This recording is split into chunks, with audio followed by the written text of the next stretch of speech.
말씀 요한복음 5장 24절부터 29절 말씀까지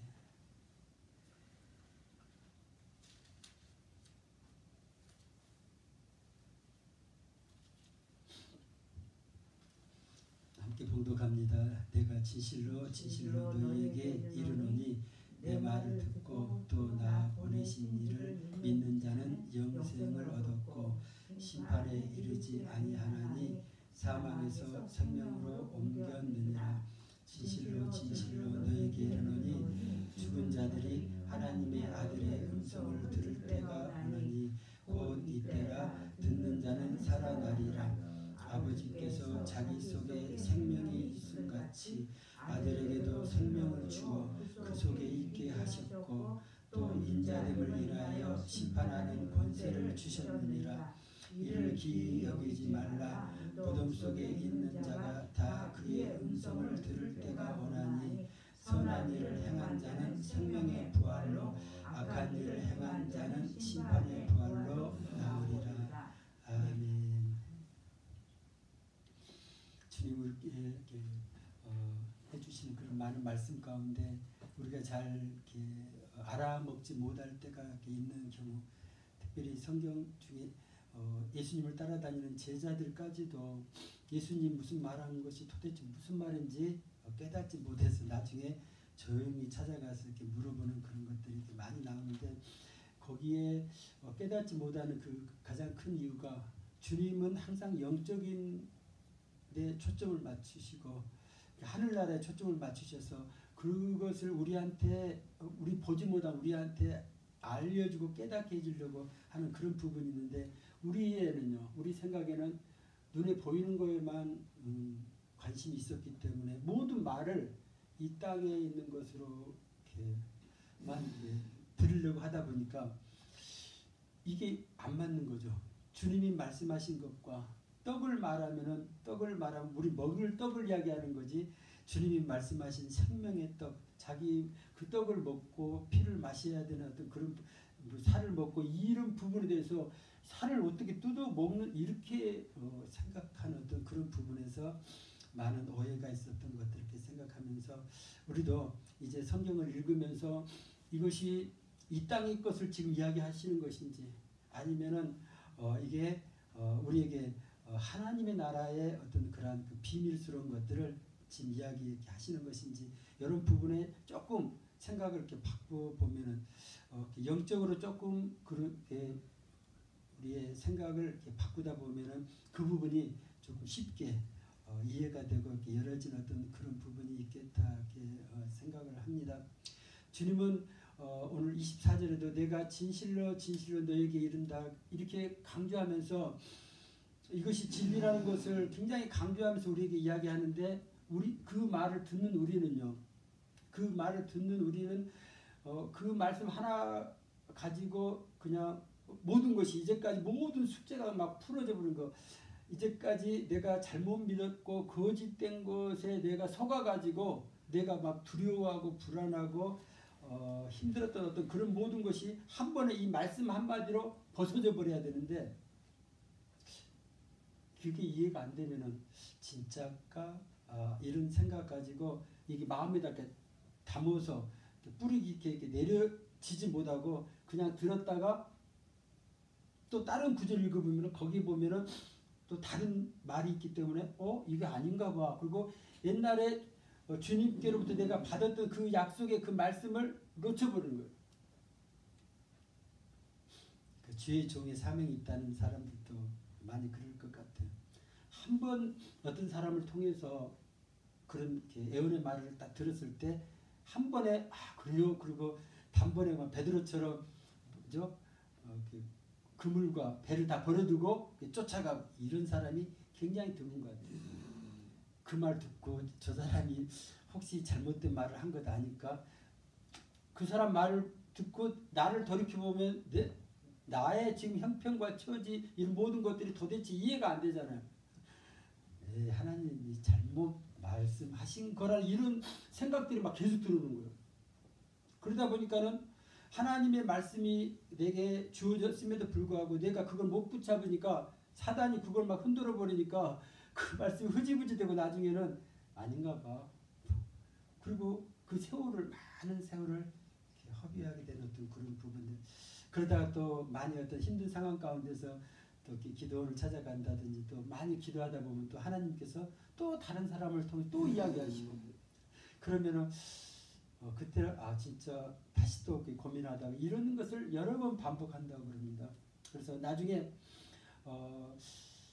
이게 확실히 믿어질 때까지 이게 다시는 흔들리지 않고 맞아 내가 정말 그 길 말고 다른 것을 막 이것도 해보고 저것도 해보고 몸부림쳐봤는데 결국 아무것도 안 될 때 그때 가서야 하나님이 말씀하신 것이 내게 주신 길이 이 길이 아니구나 생각하고 마음을 딱 굳게 먹는 그 시간 그때부터 뭔가 조금 이제 새롭게 보이는 거죠. 이제까지 내가 거짓에 속아가지고 사단이 아니라고 그러면 나도 아니라고 이렇게 스스로 내 속에서 내 육신이 거부하는 어떤 그런 부분에서 내가 거부하다가 이제 지나놓고 보니까는 그 모든 것들에 하나님이 계속 많은 사람들을 통해서 환경을 통해서 말씀해 주셨는데 내가 깨닫지 못한 거예요. 왜 못 깨달았을까 했을 때 하나님은 영적인 어떤 그런 축복을 우리에게 주시려고 우리를 미리 이렇게 부르시고 택하신 어떤 그런 부분이 있는데도 불구하고 우리는 그런 영적인 쪽을 보는 것이 아니라 내 지금 육적인 환경과 내 상황 이런 쪽에만 계속 관심을 갖다 보니까 이 문제만 풀어달라고 기도하고 맨날 이 문제만 매달려 있다 보니까 이쪽에 하나님이 보여주는 그쪽의 영역이 마음에 와닿지도 않고요. 마음에 담아둘 생각도 안 하고요. 그러다 보니까 열어지지 않는 거예요. 그래서 이게 정말 하나님이 우리에게 은혜를 주셔야만이 그 때에 열어진 어떤 그런 부분이 있겠다 이렇게 생각합니다. 우리나라뿐만 아니라 지금 세계적으로 많이 힘든 어떤 그런 이 코로나 이 사태를 이렇게 바라보면서 물론 그래요. 중국에서 시작이 돼서 뭐 그런 것들이 원인일 수가 있어요. 그러나 더 큰 관점을 하나님의 관점에 이 마지막 때 하나님께서 왜 이 땅 가운데 예전에도 그러한 질병이 생겨서 이 땅 가운데 힘들었던 그런 부분이 있을 수도 있었는데 우리가 이제 많은 의학 수준이 발전해가지고 이제는 어떠한 질병도 이길 수 있을 거라는 이런 교만에 빠져 있어서 그런 건지 아주 아무것도 아닌 감기나 뭐 독감 정도의 비슷한 그런 바이러스 때문에 온 세계가 지금 막 뒤집어지고 이것 때문에 이렇게 많은 사람도 특별히 믿음 가운데서 흔들리는 어떤 그런 부분이 있는 것들을 이렇게 생각하면서 이런 때에 하나님이 우리로 하여금 뭘 깨닫게 하시는가 이 하나님의 뜻을 하나님의 음성을 내가 듣지 못한다면 우리는 이 상황 가운데서 많은 부분 가운데서 많이 힘든 것만 기억에 남고 얻어진 것이 아무것도 없겠다 이런 것들을 생각합니다. 왜 이런 것들이 우리 가운데 있을까? 물론 다른 여러 가지 원인도 이렇게 있을 줄 압니다. 근데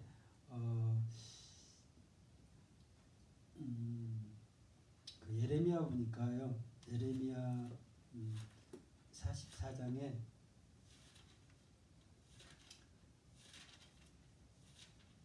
44장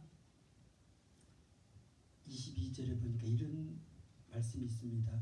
여호와께서 너희 악행과 가증한 소위를 더 참으실 수 없으셨으므로 너희 땅이 오늘과 같이 황무하며 놀램과 저주거리가 되어 거민이 없게 되었나니 너희가 분향하여 여호와께 범죄하였으며 여호와의 목소리를 청종치 아니하고 여호와의 법과 율례와 증거대로 행치 아니하였으므로 이 재앙이 오늘과 같이 너희에게 미쳤느니라 이렇게 이야기합니다.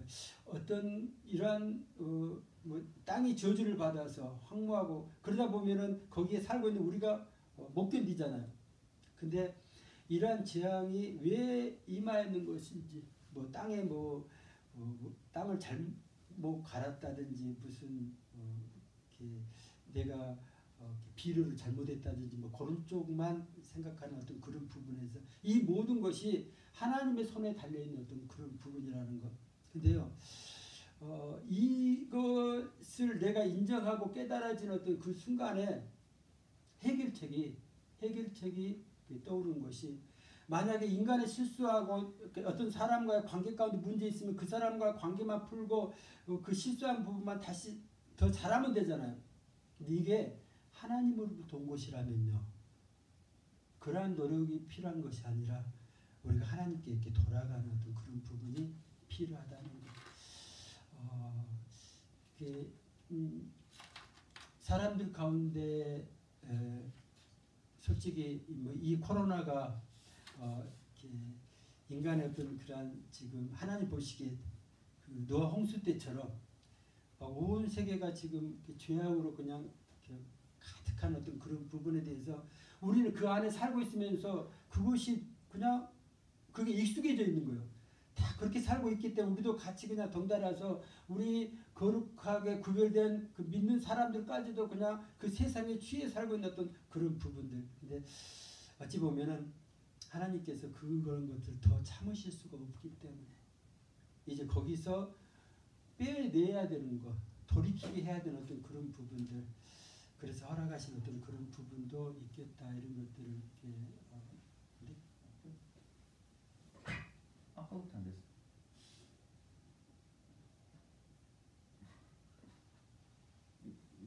이걸 해서 나중에 올리려고 하는데.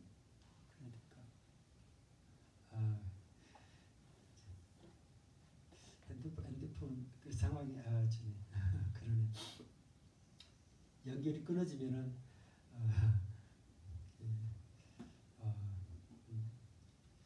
그래서 참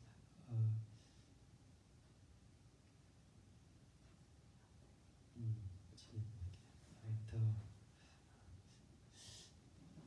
지난번까지 잘 됐다고 생각해서 이번에도 잘 될 거를 생각하는 어떤 그런 부분, 우리가 알지 못한 어떤 그런 부분이 하나님께서는 좀 그런 것 같아요. 끊임없이 우리로 하여금 그런 부분들이 드러나게 해서 아직까지 우리 가운데 온전히 하나님을 온전히 이렇게 신뢰치 못한 어떤 그런 부분들이 있다면 아직까지도 이렇게 세상의 어떤 그런 유혹에 이렇게 빠질 수 있는 어떤 그런 부분이 우리 가운데 이렇게 속에 내재되어 있더라고요. 근데 아직 드러나지 않을 뿐이지 내재되어 숨어 있는 어떤 그런 부분을 하나님 아시고 그런 부분들을 이렇게 빼내 주시기를 위해서, 그것이 드러나게 하니까는 막 우리가 정신이 없고 어찌할 바를 알지 못하고 힘든 어떤 그런 부분들, 거기에서 하나님의 방법을 이렇게 찾아 나가기를 원하고 그것을 통해서 이제 내가 거짓에 속은 것이, 내가 이것이 이렇게 사는 것이 거짓이구나, 그런 부분이 알아짐을 통해서 이제 진리 가운데 다시 이렇게 나갈 수 있는 어떤 그런 부분이 있겠다, 이렇게 생각을 합니다. 야고보서 1장에도 이렇게 이야기를 하고 있습니다. 오직 각 사람이 시험을 받는 것은 자기 욕심에 끌려 미혹됨이다, 이야기를 이렇게 하고 있습니다. 그래서 욕심이 잉태해서 한즉 죄를 낳고 죄가 장성한즉 사망을 낳는데, 그래서 이 죄 문제에 대해서 조금 우리가 조금 심각하게, 실제 우리가 지금 현재 죄 가운데 있어요. 그래서 참 이런 이야기를 하기가 조금 조심스러운 게, 그럼 우리가 죄인이냐, 아니면 정말 우리가 의롭게 되었다고 했는데 우리가 의인이냐. 근데 어떻게 보면은 두 개 다 맞더라고요. 죄인도 맞고 또 성경 구절로, 그래서 막 여기에는 이런 구절로 돼 있고 저기는 저런 구절로 막 돼 있고, 그래서 어쩔 땐 내가 죄인인 걸로 돼서 정말 하나님의 어떤 심판받을 것처럼 이렇게 느껴지는 어떤 그런 부분에서, 어쩔 때 보면은 하나님께서 또 나를 이렇게 의롭다 하시는 어떤 그런 부분을 이렇게 또 믿어짐을 통해서 다시 또 이렇게 소망을 갖게 되는 이게 막 자꾸 흔들릴 수밖에 없는 것이 이렇게 우리 이렇게 믿음이었던 것들을 이렇게 생각하면서 여기에 대해서 조금 그냥 대충 들은 것으로만 이렇게 끝날 어떤 그런 부분이 아니라 조금 더 깊게 내가 직접 그 자리에 한번 이렇게 들어가 보는 어떤 그런 부분이 필요하겠다 이렇게 생각합니다. 오늘 요한복음에 이렇게 읽었을 때 주님은 분명히 이야기하셨어요. 24절에 내가 진실로 진실로 너희에게 이르노니 내 말을 듣고 또 나 보내신 이를 믿는 자는 영생을 얻었고 이렇게 이야기합니다. 나중에 죽어서 천국 가서 영생을 얻는다 그게 아니고 믿는 자는 이미 영생을 얻었다 이렇게 표현하고 있고요. 그것 때문에 심판에 이르지 아니한대요. 그리고 사망에서 생명으로 이미 옮겨졌다 이렇게 표현하고 있습니다. 이미 꼭 강을 건넌 것처럼 옛날에는 예수를 내가 믿기 전에는 예수님을 알기 전에는 사망 가운데서 사망이라는 것이 죄 때문에 온 거잖아요. 그 죄에 묶여가지고 죄사함 받지 못한 그것 때문에 그것을 어떻게 풀어야 될지 모르기 때문에 거기에 묶여있던 그 사망의 그 그늘에서 생명으로 옮겨져 버린 거예요. 자리가 생명으로 옮겨졌다 이렇게 이야기를 하고 있습니다. 이것이 진리래요.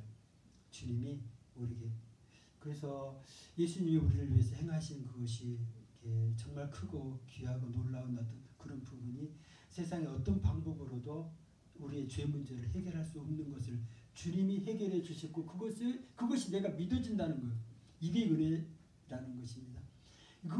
그 말을 세상 사람한테도 많은 사람들이 전했어요. 그 복음을 전했는데 다른 사람들은 그걸 듣고 안 믿어져요. 말도 안 되는 소리로 생각하고 그렇게 한다고 뭐가 영생을 얻느냐고 이런 식으로 그들을 귀담아 듣지도 않는 것을 우리는요. 그 말이 믿어져요. 그래서 그것이 내가 받아졌기 때문에 그래서 지금 우리가 사망에서 생명으로 옮겨졌다 이렇게 말씀하고 계십니다. 그래서 이런 표현이 성경에 여기 구절에만 있는 것이 아니라 여러 구절에 있는 것들을 우리가 이렇게 찾아가면서 어떻게 보면 흔들리는 어떤 약간 좀 흔들릴 수 있는 어떤 그런 부분을 막 점점 확실하게 다른 사람들 말로 내가 흔들리면 안 되잖아요. 그러니까는 말씀을 가지고 저목저목 그래서 어떤 사람은 그 말씀을 안 잊어버리려고 막 암송하고 왜요? 그래서 내가 좀 흔들릴 때마다 그 말씀이 딱 생각이 나야 돼요. 아니면 어떤 찬양 가사 가운데 막 이렇게 내가 아까도 어두후에 이렇게 빛이 어떤 그런 부분들에서 내가 지금 수고하고 고생하면 나중에 열매가 있다는 이런 것들이 막 가사가 막 떠올라야 돼요. 그래서 그걸 통해서 내가 지금 수고하는 것 가운데 힘든 어떤 그런 상황 가운데도 기쁨으로 그 과정을 이렇게 지나갈 수 있어요. 왜요? 그 다음을 내가 알기 때문에 그 다음을 내가 믿어지기 때문에 나는 이 과정을 십자가 후에 하나님이 주신 영원한 생명이 있다는 그런 부분을 소망하고 십자가를 이렇게 견딘다는 거, 견딜 수 있는 어떤 그러한 믿음이 생겨날 줄 압니다. 에베소서 2장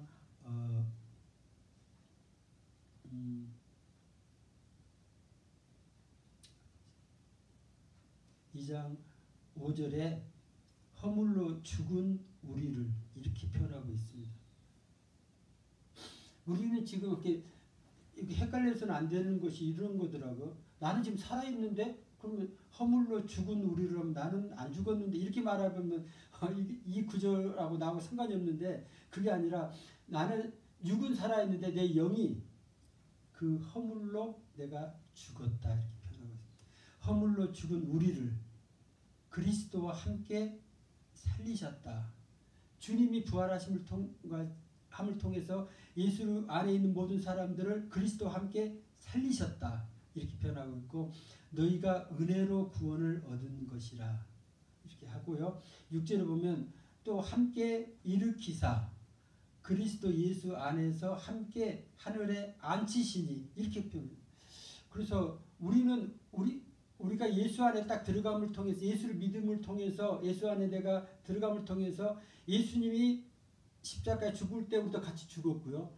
또 땅에 장사 지낼 때 우리도 같이 장사 지낸 바 되고 부활할 때 이게 같이 움직이는 거래요. 같이 나도 살리심을 받았고 그 다음에 함께 일으키사 그리스도 예수 안에서 함께 주님이 하늘 보좌에 올라가실 때 우리도 같이 함께 하늘에 앉히셨다 이렇게 표현하고 있습니다. 어떻게 보면은 그래서 우리의 내가 예수를 이렇게 어떻게 보면 이것이 언제부터요? 내가 그냥 그 어떤 사람을 통해서 복음을 들어서 예수를 이렇게 믿고 회개하고 하는 어떤 그래서 그 시간에 이렇게 구원받은 것이다 이렇게 그래서 막 그 구원받은 날과 시를 막 기억하려고 하는 또 분도 계시더라고요. 근데 성경에는 또 이렇게 기록하고 있습니다. 그것은 하나의 어떤 우리 삶 가운데 중간에 어떤 과정이지 실질로는요. 하나님이 우리를 태어나기 전부터 우리를 알고 계시고 택하셨고 그 예레미야한테도 그런 구절이 이렇게 있어요. 아니 예레미야가 선지자를 부름을 받은 때 그때 선지자가 되었느냐? 우리로 말하면은 내가 이렇게 주의 종으로 어떻게 이렇게 뭔가 이렇게 안수 받을 그때 내가 주의 종이 된 거냐? 예레미야 1장 5절을 보면은 뭐라고 하나님께서 말씀하신 거니 여호와의 말씀이 내게 임하니라 이르시되 내가 너를 복중에 지키기 전에 너를 알았고 내가 태에서 나오기 전에 너를 구별하였고 너를 열방의 선지자로 세웠노라 하시기로. 예레미야는 몰랐어요. 자기가 태어나기 전부터 하나님께서 자기를 이렇게 구별해가지고 열방의 선지자로 세워놓은 거예요. 이미. 자기는 태어나고 보니까 왜 이런 상황이 생기고 왜 자기는 이렇게 될 수밖에 없고 이게 아니고 그래서 이런 부분들을 근데 예레미야 고백이 그래.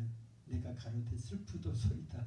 주 여호와의 보소서 나는 아이라 말할 줄을 알지 못하나이다. 근데 하나님은 여호와께서 내게 이르시되 너는 아이라 하지 말고 내가 너를 누구에게 보내든지 너는 가며 내가 내게 무엇을 명하든지 너는 말할지니라 이렇게 이야기하시면서 그래서 우리가 막 대단한 사람이 되어서 그렇게 하나님의 어떤 일을 하는 어떤 그런 부분이 아니라 딱 한 가지예요. 내가 너를 누구에게 보내든지 너는 가면 돼. 이 이야기 하세요. 그 다음에 내가 내게 무엇을 명하든지 너는 말하면 돼. 그것은 할 수 있다. 그래서 이런 것을 이렇게 할 수 있는 사람이 어떻게 하나님 앞에 이렇게 귀하게 쓰임받는 이렇게 바로 쓰임받는 어떤 그런 부분이겠다 이렇게 생각을 합니다. 그래서 우리 가운데 이런 우리가 구원받은 거 이것들 생각하면 내가 막 이렇게 수고하고 노력하고 막 애쓰고 뭔가를 내가 하나님 앞에 선한 행하고 막 이런 걸 찾아보세요. 그럼 나보다 더 선한 사람도 더 많은데 그 사람들은 하나님 안 만나주시고 왜 하나님 나 같은 사람을 이렇게 생각나는 그런 부분도 이렇게 많이 있을 거라는 것입니다. 그래서 이것은 철저하게 하나님의 은혜로 구원을 받은 거라는 것들을 이야기합니다. 마태복음 9장에 보면은 9장 2절에 침상에 누운 중풍병자를 사람들이 이렇게 데리고 와요. 근데 예수께서 뭐라고 하는 거니? 저희의 믿음을 보시고 중풍병자에게 이르시되 소자야 안심하라 내 죄사함을 받았느니라. 죄사함을 받으면 그게 구원이잖아요. 지금 중풍병자 육적으로 표현하면 중풍병자는 그냥 이 중풍병에서 노연하는 거, 건강해지는 요것만 막 간절히 바라고 있을 수 있는 어떤 그런 부분인데 주님은요 그것보다도 그들의 믿음을 보시고 그에게 영원한 생명을 주시는 더 큰 걸 주시는 내 죄사함을 얻었느니라. 근데 이 구절을 보면서 무슨 생각이 드는 거니? 아니 도대체 이 중풍병자가 뭘 했는데요? 무슨 착한 일을 했든지 아니면 무슨 하나님이 기뻐하시는 뭐 아니면 뭔가를 뭘 했다고 내 죄사함을 받았느니라 이렇게 주셨을까 이렇게 했을 때 사실은 이것은 하나님의 전적인 은혜라는 거. 이 중풍병이 걸린 것도 지나놓고 따지고 보면 그런 것 같아요. 그 병이 걸려야 돼요. 그래야만이 또 자기 혼자 못 오니까는 다른 사람을 통해서 예수님 앞에 이끌림을 받을 수 있는 그 길이 열어진 거예요. 그래서 이 사람은요, 자기가 죄사함을 받은 것을 이 중풍병 때문에 알게 되는 거예요. 삭개오도 마찬가지고. 그래서 이것이 지금 어떻게 보면은 세상적으로 아니 육적으로 보면은 엄청난 그 묶임같이 보이는데, 하나님께서 그 묶임 그 부분을 통해서 하나님 앞으로, 여기는 예수님 앞으로 그 사람을 이끌게 해서 거기에서 자기가 죄사함을 받은 것을 알게 하시는 것. 이것이 축복이라는 것들, 이것이 하나님께서 우리에게 부어주신 특별한 은혜라는 것들을 이렇게 생각합니다. 사실 우리가 이 땅 삶 가운데서 정말 잘 나가고 세상에 부러울 것이 없으면 우리가 예수님 앞에 왔겠어요? 이것까지 생각하면은 아니요. 오히려 하나님이 우리를 낮추시고 우리를 이렇게 세상에서 정말 인정받지 못하는 어떤 그런 자리에 이렇게 집어넣기 때문에 내가 살려고, 내가 내 영이 살려고 그런 게 아니라 내 육이 너무 고달파가지고 그 문제 가지고 하나님께로 이렇게 나오다 보니까 나중에 보니까는 하나님께서 우리를 우리 영을 살려주시, 우리에게 영원한 생명이 있는 것을 알게 해주시고, 물론 이제 그걸 통해서 또 육적인 부분도 이렇게 풀어주신 사람도 있지만, 어떤 사람들은 그냥 육적인 문제는 그대로인데 이 영이 살아가지고 기뻐가지고 어쩔 줄 모르는 어떤 그런 부분들. 또 어떤 사람은 그것 때문에 왔는데 갑자기 그 자기가 원하는 그런 이야기는 안 하고 네가 이렇게 열방의 선지자다 뭐 이런 이야기를 들을 수도 있. 이 열방의 선지자로 그 사람 이야기해 준 것이 아니라 예레미야서로 보면은 이미 너를 복중에 치기 전에 하나님께서 너를 구별해 가지고 세웠는데 그걸 네가 모르고 깨닫기 때문에 이런 과정을 통해서 듣게 하시는 또 그런 부분이라는 것들을 알게 하십니다. 그래서 이것이 성탄절을 곧 맞이하는 이렇게 우리 가운데 주님이 이 땅에 오실 수밖에 없는 이유가, 온 세상이 캄캄한데 빛으로 오셔서, 근데 주님이 이 땅에 오셔서 하신 어떤 그런 부분이 마태복음 26장에 보니까는 이렇게 표현하고 있습니다. 마태복음 26장 28절에 이것은 죄 사함을 얻게 하려고 많은 사람을 위하여 흘리는 바 나의 피 곧 언약의 피니라. 그러면서 그 마지막 그 성찬 나누실 때 그 이야기를 합니다. 왜 주님이 피를 흘리셔야 되느냐? 그것은 많은 사람을 위하여 그들을 죄 사함을 얻게 하시려 이거래요. 그래서 우리 가운데 이것을 우리에게 하나님께 선물로 주시기 위해서 독생자를 십자가에 죽게 하시고, 이것이 하나님의 크신 사랑이라는 것들을 우리가 놓쳐서는 안 될 줄 압니다. 그래서 이걸 주시기 위해서 하늘 보좌를 버리고 이 땅 가운데 오셨던 것들. 근데 우리는 어떻게 보면은 세상도 마찬가지죠.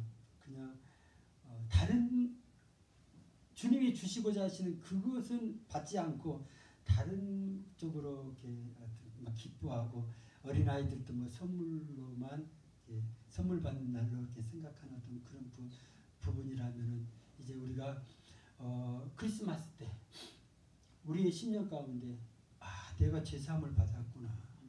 내가 한 게 뭔데? 아무것도 없는데 하나님의 은혜로, 하나님의 전적인 은혜로 나로 하여금 예수를 믿게 하고 성경 말씀에 기록된 이 부분을 나로 하여금 믿게 하셔서 나를 사망에서 생명으로 옮기시고 이걸 위해서 주님이 이 땅 가운데 오셨구나. 이런 부분, 이것이 하나님께서 우리에게 주시는 가장 큰 선물이라는 것. 세상에 많은 어떤 것들 다 준다 할지라도 그것 말고요. 그것보다도 이것이 가장 큰 선물이라는 것을 우리는 놓쳐서는 안 될 줄 압니다. 근데 어쨌든 그렇더라고요. 구원을 너무 쉽게 생각하고 값없이 받아갖고 값없이 생각하더라고요. 그래서 구원받은 것 말고요. 다른 것도 주세요. 막 세상에 뭔가 막 필요한 것들 많이 구하다 보니까 그게 욕심이 돼가지고 거기에 이렇게 묶여가지고 하나님 주신 구원을 굉장히 소홀하게 여기는 거예요. 하나님이 주신 또 이렇게 사명을 주의 일꾼된 그 사명을 그냥 하찮게 여겨버리는 그것이 아무한테나 주어진 것이 아니라 하나님이 특별히 구별된 사람에게 주어지신 어떤 그런 부분인데 내가 그걸 소홀하게 여기는 거죠. 그래서 이런 부분들을 다시 한번 우리가 조금 이렇게 이번 성탄절을 이렇게 맞이하면서 좀 묵상하고 내가 지금 하나님께로 받은 것이 얼마나 큰 선물인 것인지 이것을 또 하나님께서 다른 사람에게 나누기를 이렇게 원하시는 어떤 그런 부분이 있다는 것. 근데 이걸로만 끝났으면 참 좋겠는데 나중에 성경 읽다 보면 또 이런 구절도 있어요. 오늘 요한복음 5장에 이렇게 부활 이야기하면서 29절에 선한 일을 행한 자는 생명의 부활로 악한 일을 행한 자는 심판의 부활로 나오리라.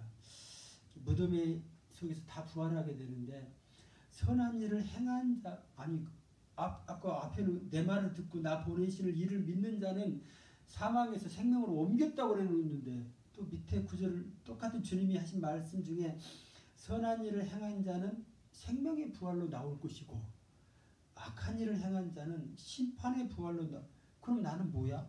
그래서 그러면서 자꾸 또 우리가 또 그 죄에 내가 아직 죄 가운데서 온전히 주님은 죄사함을 받았느니라고 그랬고 모든 죄 문제를 해결했는데 나는 아직도 내 속에 있는 그 죄성과 죄와 싸워서 이기지 못해서 아직도 맨날 그 지고 흔들리는 어떤 그런 부분에서 여기에 또 묻기 내가 악한가? 내가 죄인인가? 그럼 나는 또 심판의 부활로 막 이런 식으로 이렇게 흔들릴 수 있는 어떤 그런 부분이 있겠다 이렇게 생각합니다. 그래서 이것은요 우리가 이 땅의 삶 가운데 육을 갖고 있는 상태에서는 끊임없이 싸워야 되는 어떤 그런 부분이겠다. 우리가 온전히 성화될 때까지 그렇게 되다고 그러더라고요. 나는 온전히 죽어지고 주님만이 내 속에서 살아나면은 절대 악을 행할 수가 없잖아요. 주님은 선하신 분이시. 그런데 주님이 나타난 것이 아니라 주님은 내려놓고 내가 자꾸 나다보면 아직도 내가 살아있어요. 각자의 고집도 있고 각자의 뭔가 잘난 것이 있어가지고 끊임없이 다른 사람들을 대할 때는 주님이 나오는 것이 아니라 내가 나오다 보니까 나하고 그 사람하고 싸우는 것. 그 사람 속에 있는 주님과 내 안에 있는 주님은 서로 하나 되기를 원하시는데 우리 겉에 있는 사람들이 서로 내가 잘났고 서로 상대를 용서치 못하는 그런 부분들 서로 높아지려고 하는 이런 것 때문에 싸우게 되는 어떤 그런 모습을 보면서 바울 사도가 고백하는 어떤 그런 부분들 있잖아요. 로마서에 바울 사도가 주님을 만나서 사실은 모든 것이 자기 고백하는 어떤 그런 부분들 정말 자기 속에서 죄가 자기를 이렇게 사로잡아 끌고 가는 어떤 그런 부분들을 이렇게 본다는 거. 로마서 7장에도 보니까 죄가 기회를 타서 계명으로 말미암아 나를 속이고 그곳으로 나를 죽였느니라 이런 표현도 있고 만일 내가 원치 않냐는 그것을 하면 이를 행하는 자가 내가 아니요 내 속에 거하는 죄니라. 뭔가 지금 내 지체 속에 한 다른 법이 내 마음의 법과 싸워 내 지체 속에 있는 죄의 법 아래로 나를 사로잡아 오는 것을 보는도다. 막 이런 고백하면서 오라 나는 공고한 사람이로다. 이 사망의 몸에서 누가 나를 건져내라. 그러면서 다시 한번 주 예수 그리스도를 말미암아 하나님께 감사하리로다. 이렇게 하면서 하나님께 영광을 돌리는 어떤 그런 부분들. 실제 지금 자기가 예수 안에 있는데도 불구하고 아직도 그 육을 갖고 있어가지고 자꾸 거기에 져가지고 그것이 나를 막 사로잡아갖고 나를 끌고 묶어서 막 끌고 가는, 사망으로 나를 끌고 가려고 하는, 내가 조금 마음속에 욕심을 이렇게 생겨나면 그 기회를 안 놓치고 그걸 가지고 틈타 가지고 나를 이렇게 죄로 이렇게 묶으려고 하는 어떤 그런 부분들을 바울 사도가 보면서 고백한 것들 하면서, 우리도 이제는 우리의 삶을 통해서 이 죄가 내 속에서 어떻게 역사하고 그것이 나를 어떤 상황으로 끌고 가서 내 마음을 어떻게 흔들리고 나를 어떻게 나를 묶게 만드는 것. 특별히 그 창세기에 선악과부터 이렇게 시작해서 그들이 하나님께 이렇게 말씀하신 어떤 그러한 선악과를 따먹지 말라는 그것을 이렇게 따먹었을 때 그들 가운데 그 전에는 하나님이 그렇게 좋았는데 그걸 따먹고 나니까 하나님이 부르시니까 그들이 내가 벗었으므로 두려워해 숨었나이다. 어느 순간에 내가 하나님 말씀이 막 이렇게 거리낌으로 다가온다든지 하나님께 나가는 그 자리가 내가 부담스럽다든지 두렵다든지 그게 내 마음에 어떤 걸림이 있다면 그것이 어떤 이 죄 문제와 연결된다는 것. 죄를 통해서 사단이 하나님과 나의 관계를 자꾸 멀어지게 하고 나를 사망으로 끌고 가려고 하는 어떤 그런 부분이 있다는 것들을 우리가 기억해야 될 줄 압니다. 그랬을 때 다시 우리를 다시 회개케 하고 하나님 앞에 다시 나를 이렇게 내리는, 내 속에 아직도 숨어있는 그 부분을 가지고 하나님께 이렇게 고백하는 그거, 그래서 그분을 이렇게 처리받는 어떤 그것이 굉장히 귀하다는 거. 그것을 내가 놓쳐버리면요 계속 거기에 묶여가지고 겉으로는 하나님을 사랑한다고 말을 하는데 속으로는 내 마음은 아니에요. 내 마음은 아직도 뭔가 어둠 가운데 있는 어떤 그런 부분들. 요한일서 1장 6절에 만일 우리가 하나님과 사귐이 있다 하고 어두운 가운데 행하면 거짓말을 하고 진리를 행치 아니함이거니와 저가 빛 가운데 계신 것 같이 우리도 빛 가운데 행하면 우리가 서로 사귐이 있고 그 아들 예수의 피가 우리를 모든 죄에서 깨끗게 하실 것이요. 내 속에서 드러나는 그 모든 것들을 다른 방법으로 깨끗게 할 방법이 없는데 하나님과의 사귐이 이렇게 회복하게 됐을 때 그 아들 예수의 피가 그 모든 죄에서 우리를 깨끗게 해주시. 다시는 그 부분이 생각나지도 않게 할 것이며 그 부분을 내가 욕심내지도 않게 하는 어떤 그런 부분. 나를 온전히 그 부분에 대해서 이렇게 거룩하게 우리를 이렇게 만들어 주셨던 그런 부분이 있다는. 근데 인정하지 않고 싶어요 자꾸. 그래서 8절을 보니까 만일 우리가 죄 없다 하면 스스로 속이고 또 진리가 우리 속에 있지 아니할 것이고, 그 죄를 고백 안 하면요 나는 죄가 없다고 스스로 그 부분을 내가 인정치 아니하면은 진리가 우리 속에 이렇게 거할 수 없다고 이야기합니다. 근데 만일 우리가 우리 죄를 자백하면 저는 미쁘시고 의로우사 우리 죄를 사하시며 모든 불의에서 우리를 깨끗게 하실 것이라 이렇게 말씀하고 있습니다. 다른 방법은 이야기를 이렇게 안 하세요. 왜 죄를 지었냐고 그 죄에 대한 어떤 심판 이런 쪽을 이야기하신 것이 아니라 그 죄를 어떻게 처리하는가. 죄를 자백할 때 하나님께서 그 부분을 우리 가운데 깨끗게 해주시는 그런 부분이 있다는 것. 이것이 우리 삶 가운데서 끊임없이 반복되어지는 그런 부분들. 이것이 영적 싸움이라는 것들. 내가 또 졌을 때, 내가 또 죄에 또 눌렸을 때, 그때 다시 하나님 앞에 고백하고 나가는 어떤 그런 부분들이 필요하겠다 생각합니다. 그랬을 때 하나님 우리를 어떻게 정결케 하시는 것인지, 우리를 새롭게 하시는 것인지 그런 경험을 통해서 우리가 나중에 주님이 주님이 죄를 질 수 없는 것처럼 우리도 그런 부분에 대해서 이제는 그게 안 되어지는 거. 아무리 이렇게 마음에 그러한 소원 자체가 없는 것. 그런 모습을 우리 속에서 이렇게 보기를 이렇게 원합니다.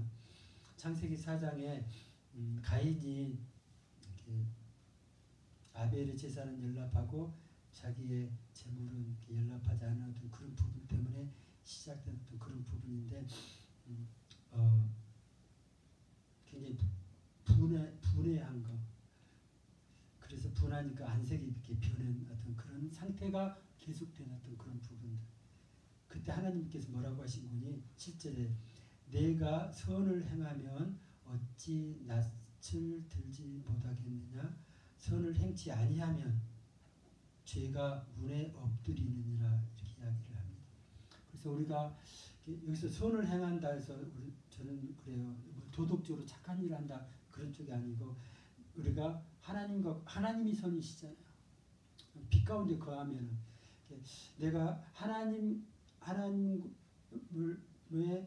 뜻을 행치 아니하면 뭔가 거기에 이렇게 반대쪽으로 행하게 됐을 때 그것을 이렇게 선을 행한다, 행하지 아니한다 이런 식으로 이렇게 생각하기를 원합니다. 그래서 내가 하나님 앞에 항상 세워진 어떤 그런 부분, 항상 거기에 초점 맞춰진 사람들은 하나님을 경외함을 통해서 말이나 행동이나 모든 것 가운데 어떤 말을 하고 행하더라도 그렇잖아요. 사랑으로 하고 하나님을 생각하면서 하는 그런 모든 것이 있을 텐데 하나님을 놓쳐버리게 되면 우리 속에서 말을 해도 내 속에 어떤 분노로 이야기한다든지 아니면은 뭔가 다른 사람들에게 좋은 말을 겉으로는 좋은 말을 하는데 내 속에는 어떤 욕심을 가지고 그 사람을 속이려는 어떤 그런 말이 이렇게 나오게 되는 어떤 그런 부분들을 이렇게 생각하면서 겉으로 나타나는 어떤 그런 행동이나 말이 중요한 게 아니라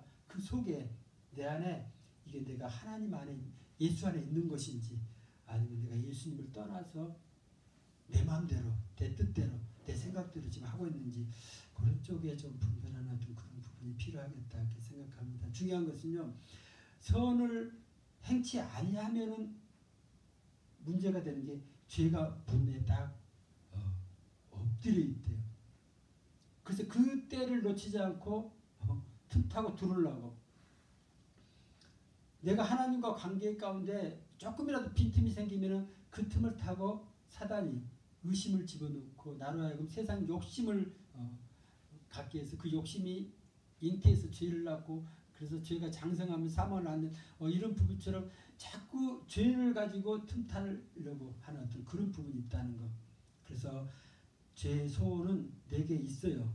항상 그것이 틈을 타고 있어요. 근데 너는 죄를 다스릴지니라 이렇게 이야기하고 있습니다. 끊임없이 그런 것들이 내 속에서 올라올 때마다 예수 이름으로 끊어내고 내가 이렇게 말씀으로 이렇게 승리하고 하나님이 내게 원하시는 어떤 그런 부분들에서 이런 부분에 스스로를 이렇게 지켜나가는 것이 여기에 죄에 빠지지 않는다는 것. 죄에 빠지면은 그것 때문에 시험을 당하게 되면 꼭 한 병에 올무에 이렇게 묶인 것처럼 거기서 이렇게 벗어나는 어떤 그런 부분이 굉장히 이렇게 힘든 과정을 통해서 이렇게 하게 되는 어떤 그런 부분들 이렇게 생각하면서 주님은 다 이루셨는데 내가 지금 아직도 온전히 주님께 내가 붙잡힌 바 되어지지 못했을 때 내가 내 뜻대로 행하는 어떤 그런 많은 부분에서 내 생각으로 죄 가운데 내가 빠지게 되는 어떤 그런 부분이 있는 것들을 우리가 잘 분별하면서 내가 이런 부분에 내가 아직도 약하구나. 내가 각자의 약한 부분이 있더라. 모든 사람이 다 그런 건 아닌데 사람마다 다 다른 것 같아요. 어떤 사람은 그런 쪽에 아무런 관심도 없는 사람이 있어요. TV에서 아무리 막 좋은 막 물건을 막 이렇게 선전하고 해도 눈 하나 그런 쪽에 하나도 마음에 와닿지 않는 사람이 있는데 어떤 사람은 그걸 갖고 싶어가지고 어떤 쇼핑 어떤 그런 쪽도 마찬가지고 모든 게임이나 도박이나 뭐 모든 스포츠 이렇게 마찬가지인 줄 압니다. 어떤 거에서 어떤 사람들은 그냥 아무리 그런 기회를 준다고 해도 마음에 그런 쪽에 관심이 전혀 없는 사람들, 마음을 빼앗기지 않는 사람들이 있고, 어떤 사람들은 거기에 이렇게 너무 많이 빼앗겨가지고 거기에서 중독이 돼가지고 헤어나지 못하게 되는 어떤 그런 부분들. 나중에 그것을 빠져나오려면 그걸 놔야 되는데 그것이 안 놔지는 거예요. 그래서 이렇게 많이 힘들었던 그런 부분이 있는 것들. 로마서 5장에 보면은 그 죄가 왕노릇한다 이렇게 표현했더라고요. 그래서 죄가 우리 속에 이렇게 들어와 가지고 그냥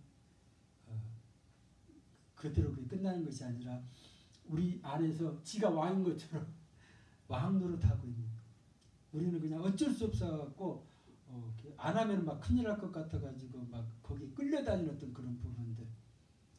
로마서 5장 21절에 이는 죄가 사망 안에서 왕노릇한 것 같이 은혜도 또한 의로 말미암아 왕노릇하여 우리 주 예수 그리스도로 말미암아 영생에 이르려 하려 함이라 이렇게 말씀하고 있습니다. 그래서 이제는 우리 속에서 죄가 왕노릇하지 못하게 하고 하나님의 은혜가 나는 지금 하나님의 은혜로 사는 거죠.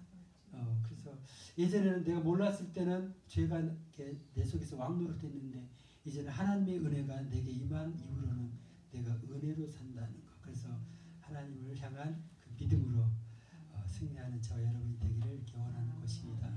기도하겠습니다. 좋으신 아버지, 이렇게 주님 오실 이렇게 성탄절을 이렇게 생각하면서 주께서 우리에게 주신 큰 구원을 혹시라도 내가 소홀하게 여기고 놓치고 나도 모르게 이렇게 사단에게 나를 이렇게 내어주는 어떤 그런 부분들이 이렇게 많은 것들을 이렇게 생각하면서 이것이 영적 싸움이라는 거, 내가 또 지면은 또 죄에 눌려가지고 정말 이렇게 정말 제 가운데서 많이 이렇게 힘들 수밖에 없는 어떤 그런 부분, 그것으로 인해서 이 땅 가운데 재앙이 오고 우리 가운데 질병이 오고 또 결국은 거기서 이렇게 사망까지 이르게 되는 어떤 그런 부분들을 생각하면서 하나님 이제 우리가 은혜로 살게 허락하여 주옵시고 믿음으로 하나님께 더 가까이 나가는 게 저희가 되게 주님 축복하여 주옵소서. 이것이 온전히 하나님 안에서 하나님이 우리에게